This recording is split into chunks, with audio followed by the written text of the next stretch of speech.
I'm attached to something that does not do me any good, if I'm attached to something that makes me feel like trash, that's a lack of self-love, because that's how I feel about myself. If I love myself, I'm not going to be attached to something that makes me feel like trash. I'm going to be going towards things that make me feel good about myself. Hey sis, welcome back to my channel. If you're new here, go ahead and click the subscribe button, because I promise you're gonna love it here. So I was thinking these past few weeks, I'm like, I've came so far from where I used to be, and that was from me mastering detachment, me putting myself first, and me just really focusing my 100% attention on myself. So I'm like, let me go on and speak on how I did that, ways to do it, because I understand how hard it is when you're in that phase where you just can't seem to prioritize you can't seem to let old people go, you can't seem to let old situations go, and to just be with you, give your all to you, be all into you, all of that type of stuff. I understand how hard it is to really do that, and I was like, why not come on here and share with my girls some tips on how to actually put you first, so you won't go through that struggle that I had to go through for years with struggling to really prioritize myself, put me first, let go of old toxic people. So this video is gonna be more so just me ranting more than like bulletin points and like steps. I'm really just talking as I go and just speaking from my heart. So prioritizing you. What is prioritizing you? When I was first starting my self-love journey, prioritizing my self journey, whatever you want to call it, I wasn't really fully understanding what it meant. So for example, I would prioritize myself based off of other people. So I would only get cute, I would only pour into myself when someone else is around. So let's say I'm talking to a guy, that's when I'll be like, okay, I want to get cute, I want to do this, I want to do that, I want to really give it my all to me, I want to start eating healthy, I want to get my skin clear, I want to start working out more because I'm talking to somebody, I have somebody to impress. I wasn't at the stage where it's like I don't have anybody to impress, but I want to still prioritize myself. And that's probably the hardest thing to do, is to stay consistent with your self-love when you have nobody to impress. At least that was for me. It's always been hard for me when it came to that. Like, I always needed somebody to see in order for me to want to do something. And I think that's for a lot of people. Like, let's say you're just in the house chilling, you don't really care about how you look because you have nobody to impress. That's kind of like your self-love journey. Like, let's say you're not talking to anybody at the time, you don't have that many friends at the time, you're like, okay, well, what's the point of me getting all cute? What's the point of me pouring into myself if I have nobody to impress? And I don't know if that's how you guys think, but that's how I used to think. I don't know if that was just from being young, being a teenager, and now I'm like 21, so I understand that that's not the way to go. Like, you have to pour into you because you want to pour into you. I want to impress myself now, and I still struggle with that sometimes, because I'm like, okay, well, I don't have anybody to impress. I'm not talking to anybody at the moment. We have to understand that it's not all about what other people think. So that leads me into my first talking point. Stop caring about what other people think. And I know that's really hard. It's better said than done.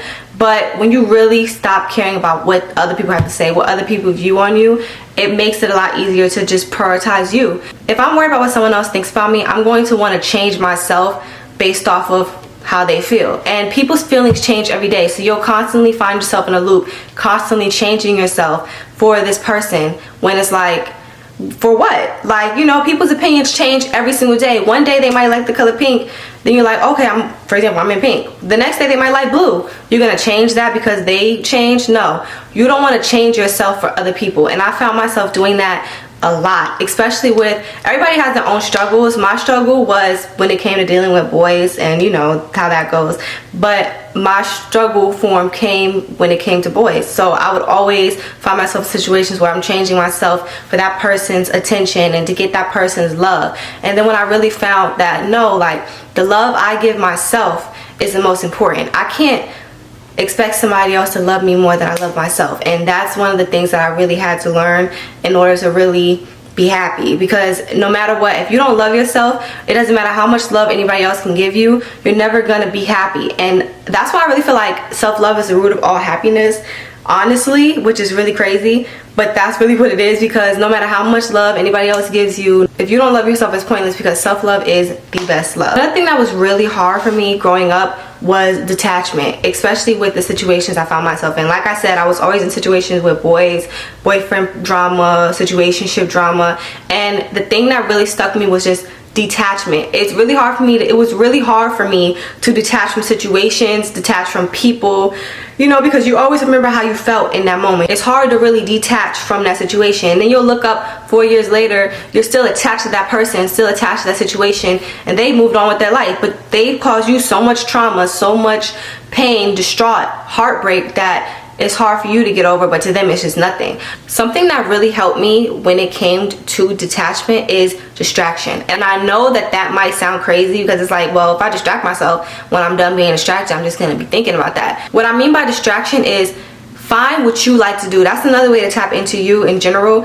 I started fitness. Like, I love fitness. I love just being busy in general, but I have my own fitness business, and you know, that started to thrive. So once I focused my attention on that and stop focusing on other outside things that really don't matter in the grand scheme of things, you really start to realize, why am I attached to the situation if it's not helping me with where I want to be at in life? So you want to think to yourself, is this going to help me with where I want to be at in life? No. So why am I over here stressing over it? 9 times out of 10, the people in the situations that we can't detach from are really not good for us. They're always toxic, and I don't know why that is, but a lot of situations, they're just real toxic. There's no point even being in it. It brings no good into your life. So why am I attached to this situation when it's not helping me get to where I want to be? Another way to help with detachment is really be in tune with your feelings. That's one thing that I feel like I've always just naturally been, because I'm naturally a dramatic, emotional person, so it makes it easier for me to be in tune with my feelings. Some people are not like that. It's harder for people to be in tune with their emotions and how they feel. But jot down your emotions. Jot down that situation, that person you can't get over. Jot down how they made you feel, because 9 times out of 10, they weren't making you feel good. You just have an attachment to them. So why are you attached to something that does not make you feel good? Why are you attached to something that causes you heartbreak, causes you distraught, causes you all these things? Why are you attached to that? That's a lack of self-love. I'm not going to be going towards things that make me feel down. I'm not going to be going towards things that tell me that I'm not good enough, that tell me that I would never be this, I would never be that. No, you will be those things. You're not trash. You're not enough. You are enough. They're stupid. They don't know what they're talking about, because the light they see in you, they don't see in themselves. That's why they're treating you like that, because they're jealous. The light that that person sees in you disturbs their soul so much that they want to do anything to break you down, because they don't have that within themselves, and they're jealous of the power that you hold.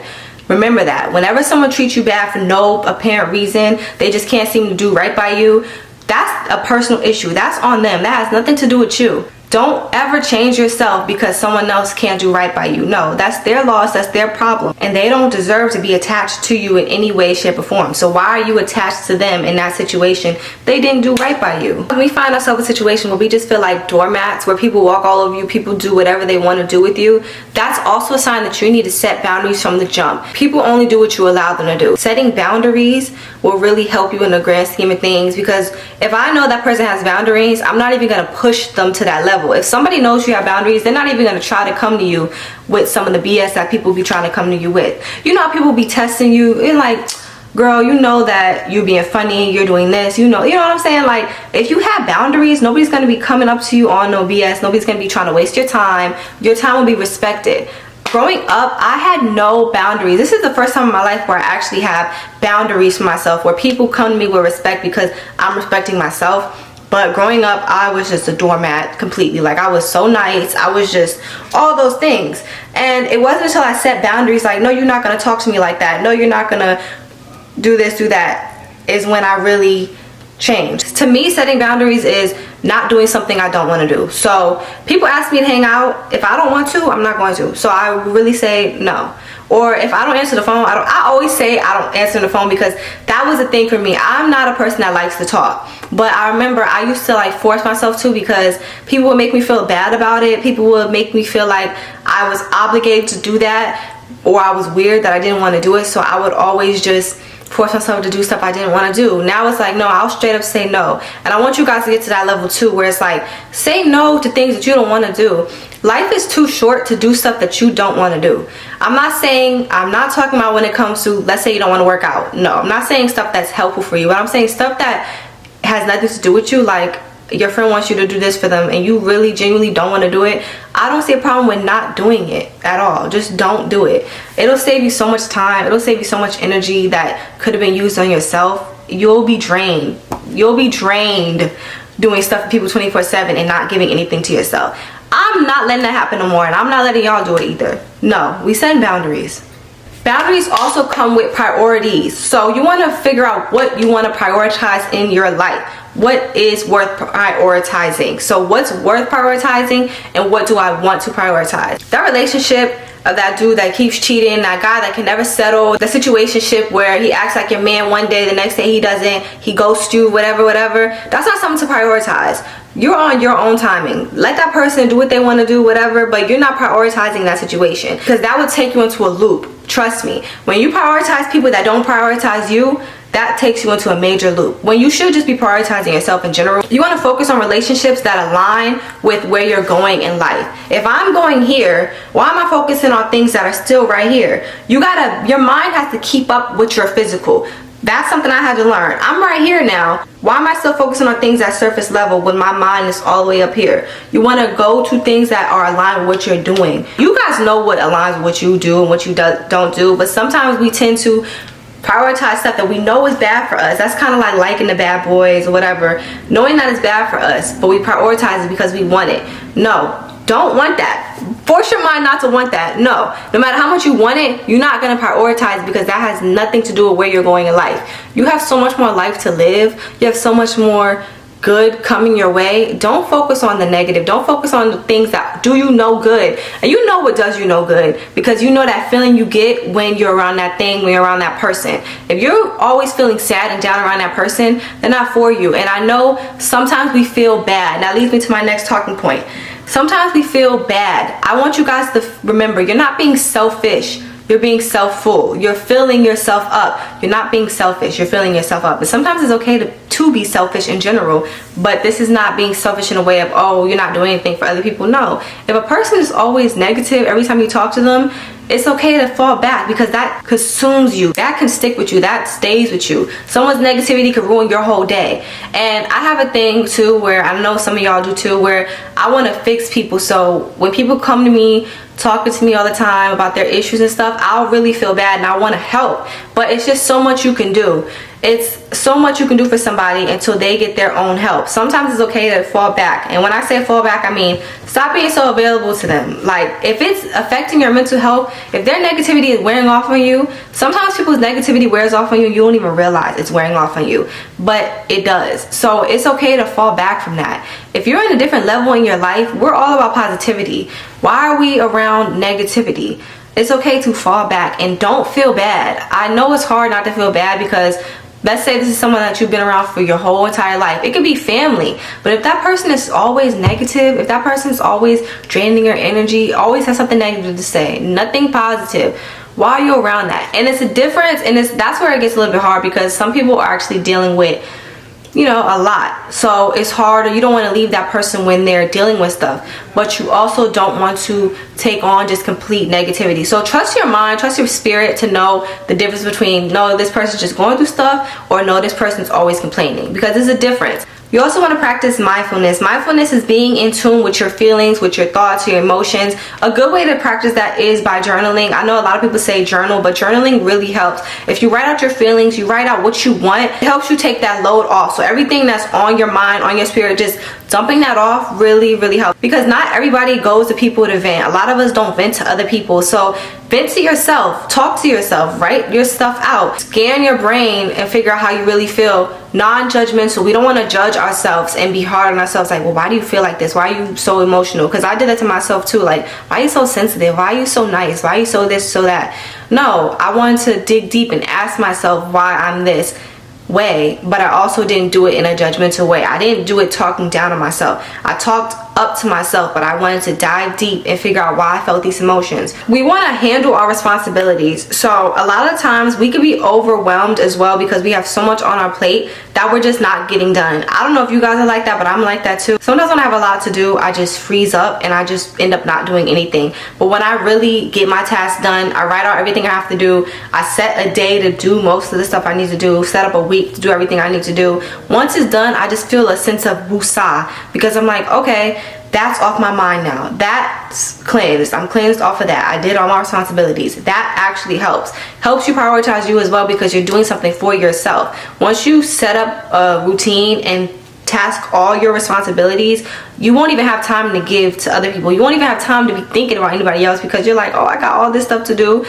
Keep yourself busy. I don't care. Like, that helps me. I keep myself busy because when I'm not busy, you'll just be stuck in your thoughts. And when I'm stuck in my thoughts, I start to get to thinking about other people, other things that I don't even need to be thinking about because I have too much other stuff to be worried about.